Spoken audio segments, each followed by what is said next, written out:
পুরো পৃথিবী জুড়ে চলছে তৃতীয় বিশ্বযুদ্ধ। আমাদের হাতে এসেছে এ বিশ্বযুদ্ধের গুরুত্বপূর্ণ সব আপডেট সংবাদের শিরোনাম। শুরুতেই থাকছে ইরানের হুঁশিয়ারি, সৌদি বাহিনী ও তাদের সমর্থকদের কোনো নিরাপত্তা নেই। এবারে জানিয়ে দিব সৌদি আরব, তুরস্ক ও পাকিস্তানের মধ্যে যৌথ প্রতিরক্ষা চুক্তিতে সই। এদিকে ইরানের সঙ্গে যুদ্ধ শীঘ্রই শেষ হবে বিশ্বাস ট্রাম্পের। সব শেষে জানিয়ে দিব প্রস্তাবিত হরমুজ চুক্তিতে জাহাজ প্রবেশের নিয়ন্ত্রণ পেতে পারে ইরান, জানালো রয়টার্স। এতক্ষণ শুনছিলেন হাতে থাকা আপডেট সংবাদের শিরোনাম, এবারে বিস্তারিত। তবে তার আগে অনুরোধ রইল ভিডিওটিতে একটি লাইক এবং কমেন্ট করে জানিয়ে দিন ভিডিও সম্পর্কে আপনার মূল্যবান মতামত। আরও জানিয়ে দিন ভিডিওটি কোথা থেকে দেখছেন বা কোন জেলা থেকে দেখছেন। প্রস্তাবিত হরমুজ চুক্তিতে জাহাজ প্রবেশের নিয়ন্ত্রণ পেতে পারে ইরান, জানালো রয়টার্স। ইরান ও ওমানের মধ্যে প্রস্তাবিত একটি চুক্তির চূড়ান্ত পর্যায়ে থাকার কথা জানা যাচ্ছে। এই চুক্তি অনুযায়ী তেহরানকে হরমুজ প্রণালী দিয়ে উপসাগরে প্রবেশ করা জাহাজের নিয়ন্ত্রণ দেওয়া হবে। এটি ইরানকে দেওয়া সবচেয়ে বড় ছাড়গুলোর একটি। একজন জ্যেষ্ঠ ইরানি সূত্র ও দুজন আঞ্চলিক কর্মকর্তা বার্তা সংস্থা রয়টার্সকে এমন তথ্য দিয়েছেন। এই প্রস্তাবটি নিয়ে যুক্তরাষ্ট্রের পক্ষ থেকে এখনও কোনো মন্তব্য পাওয়া যায়নি। প্রেসিডেন্ট ডোনাল্ড ট্রাম্প বলেছেন, এই প্রণালী পুনরায় খোলার চুক্তি আসন্ন। তবে মার্কিন কর্মকর্তাদের দাবি, তারা কখনোই ইরানকে বিশ্বের সবচেয়ে গুরুত্বপূর্ণ বাণিজ্য রুটে জাহাজ প্রবেশের নিয়ন্ত্রণ দিতে রাজি হবে না। যুক্তরাষ্ট্র ও ইসরায়েলের সঙ্গে যুদ্ধ শুরুর আগে এই প্রণালী জাহাজ চলাচলের জন্য উন্মুক্ত ছিল। এই চুক্তিতে ইরান যদি সত্যি হরমুজে কর্তৃত্ব স্থাপনের সুযোগ পায়, তাহলে সেটি আঞ্চলিক ক্ষমতার ভারসাম্যে বড় ধরনের পরিবর্তন আনবে। এই অঞ্চল জুড়ে বৃহত্তর কূটনৈতিক তৎপরতার মধ্যে ইরান ও ওমান হরমুজ নিয়ে দ্বিপাক্ষিক আলোচনা চালিয়ে যাচ্ছে। ইরান বলেছে, এই আলোচনায় উল্লেখযোগ্য অগ্রগতি হয়েছে। জাহাজ যাওয়া ও আসা দুটিই ইরানি জলসীমা দিয়ে হবে। রয়টার্সের সঙ্গে কথা বলা আঞ্চলিক ও ইরানি সূত্রগুলো সতর্ক করে বলেছেন, এখনও কয়েকটি বড় বিষয় অমীমাংসিত রয়ে গেছে। একই সঙ্গে প্রণালী পুনরায় খোলার চুক্তি আসন্ন বলে ট্রাম্পের দেওয়া ইঙ্গিতও তারা নাকচ করে দিয়েছেন।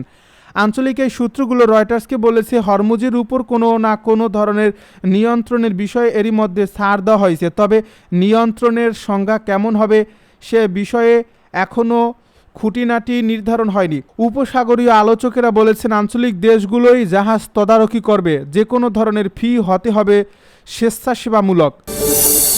ইরানের সঙ্গে যুদ্ধ শীঘ্রই শেষ হবে বিশ্বাস ট্রাম্পের। যুক্তরাষ্ট্রের প্রেসিডেন্ট ডোনাল্ড ট্রাম্প বলেছেন, ইরানের সঙ্গে চলমান যুদ্ধ শীঘ্রই শেষ হবে বলে তিনি বিশ্বাস করেন। সেই সঙ্গে মার্কিন সামরিক বাহিনী কিছু অস্ত্রের মজুত সংক্রান্ত সমস্যার মুখোমুখি হচ্ছে বলে স্বীকার করেন তিনি।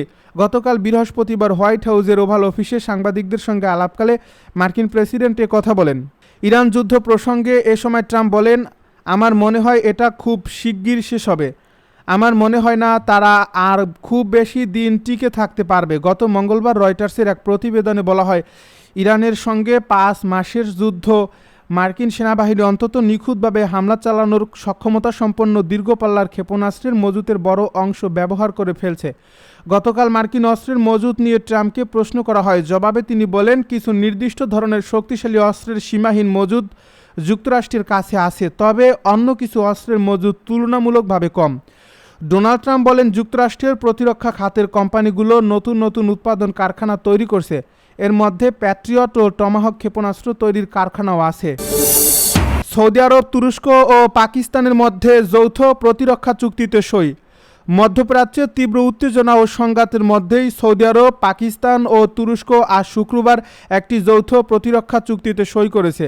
সৌদি আরবের পবিত্র শহর মক্কায় এই চুক্তি স্বাক্ষর করা হয়েছে। এই চুক্তিতে সইকারী 3 দেশেই সুন্নি প্রধান। 3 দেশেই যুক্তরাষ্ট্রের মিত্র।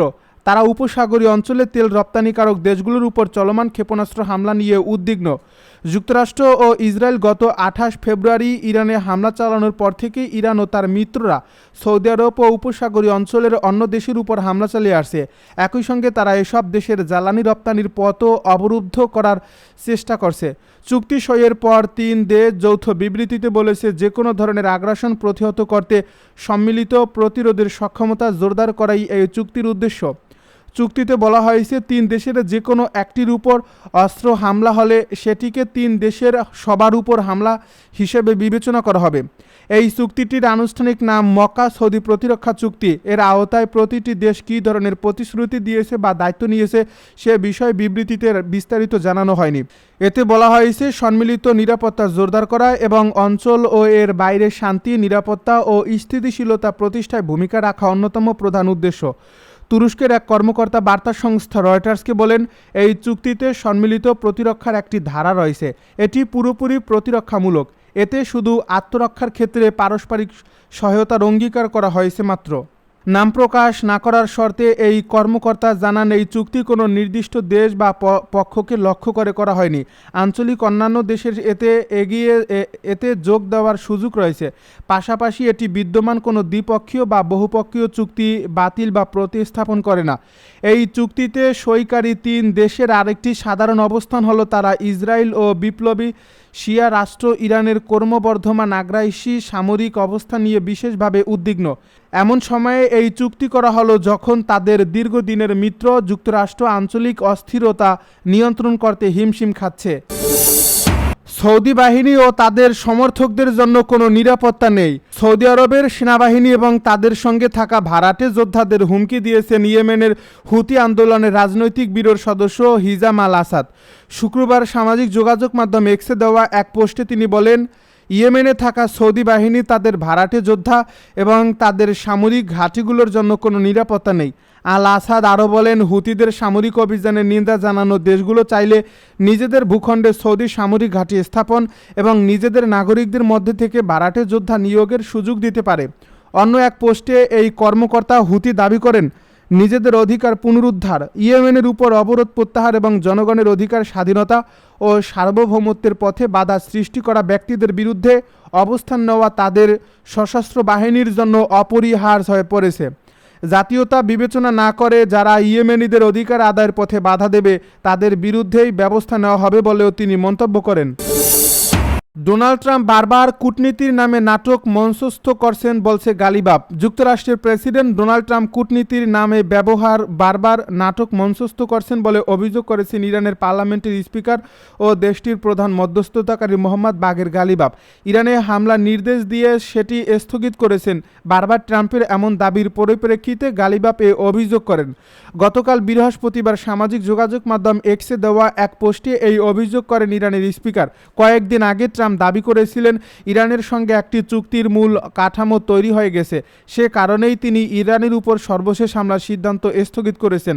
তবে গালিবাফ এ দাবি উড়িয়ে দিয়ে বলেন, যুক্তরাষ্ট্র বারবার সামরিক হুমকি থেকে সরে আলোচনার প্রস্তাব দিয়ে অবস্থান বদলাচ্ছেন। চাপ সৃষ্টি করে ইরানকে নতি স্বীকার করানোর এই কৌশল ব্যর্থ হয়েছে। গালিবাফ লেখেন, বড় ধরনের হামলা আসছে, থাক, দরকার নেই, তারা আলোচনা করতে চায়, এই একই নাটক বারবার মঞ্চস্থ হচ্ছে। গালিবাফ আরও বলেন, হুমকি, প্রতিশ্রুতি ভঙ্গ করা আর ভুয়া তথ্যকে চাপ সৃষ্টির অস্ত্র হিসাবে ব্যবহার করা একটি ব্যর্থ কৌশল। ইরানের স্পিকার আরও বলেন, যুক্তরাষ্ট্র বাস্তবতা মেনে নিক এবং যেসব প্রতিশ্রুতি দিয়েছে সেগুলো বাস্তবায়ন করুক। গত শনিবার ট্রাম্প ইরানে বড় ধরনের একটি সামরিক হামলার পরিকল্পনা বাতিল করেন।